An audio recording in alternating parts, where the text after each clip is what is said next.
Hi అండి, ఈరోజు నేను నైట్కి పుల్కలతోటి రాజ్మా కర్రీ అయితే చేయాలనుకుంటున్నాను. రాజ్మాని ఉదయాన్నే లేచి లేవగానే ముందు రాజ్మాని అయితే బాగా నానబెట్టుకున్నాను. ఇందులో మసాలా అంటూ ఏమి అవసరం లేదు. నేనైతే ఏం చేస్తానంటే కొబ్బరి టమోటాలు పేస్ట్ చేసి రెడీగా పక్కన పెట్టుకున్నాను. ఇప్పుడు ఉల్లిపాయలు చిన్న చిన్న ముక్కలుగా కట్ చేసుకొని బాగా కలర్ వచ్చినంత వరకు దీన్ని ఫ్రై చేసుకోవాలి. అందులో కొంచెం అల్లం వెల్లుల్లి పేస్ట్ కూడా వేసాను. ఇప్పుడు పేస్ట్ చేసుకున్నాను కదండి టమోటా కొబ్బరి పేస్ట్, ఆ పేస్ట్ కూడా వేసేసి బాగా ఫ్రై చేసుకున్నాను.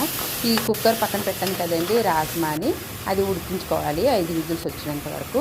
ఇప్పుడైతే నేను కొంచెం ఉప్పు కారం పసుపు వేసాను. రాజ్మా అయితే ఉడికిపోయింది. ఒకసారి చూపిస్తాను మీకు. ఇలాగ మెత్తగా ఉడికితే కనుక కర్రీలోకి చాలా బాగుంటుంది.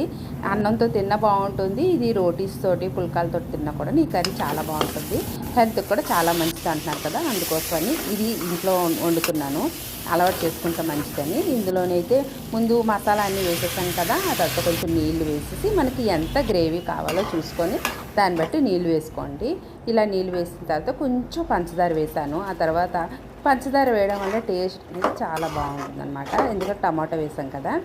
ఈ పంచదార కలిపిస్తాం కదా, ఇందులోని కసూరి మేతి వేసుకుంటున్నాను. కసూరి మేతి కొంచెం వేడి చేసుకొని నలిపేసుకుని బాగా పౌడర్ లాగా వస్తుంది. మరి రాజ్మా కర్రీకి బటర్ వేస్తే చాలా బాగుంటుంది. బటర్ వేయకపోయినా పర్లేదు, బటర్ ఉంటే కనుక బటర్ వేయండి, లేదంటే నెయ్యి కూడా వేసుకోండి. సూపర్ టేస్ట్గా ఉంటుంది. రాజ్మా కర్రీ అయితే రెడీ అయిపోయింది. పుల్కాలు అయితే చేసేస్తున్నాను. వీడియో నచ్చితే please like subscribe. Bye bye.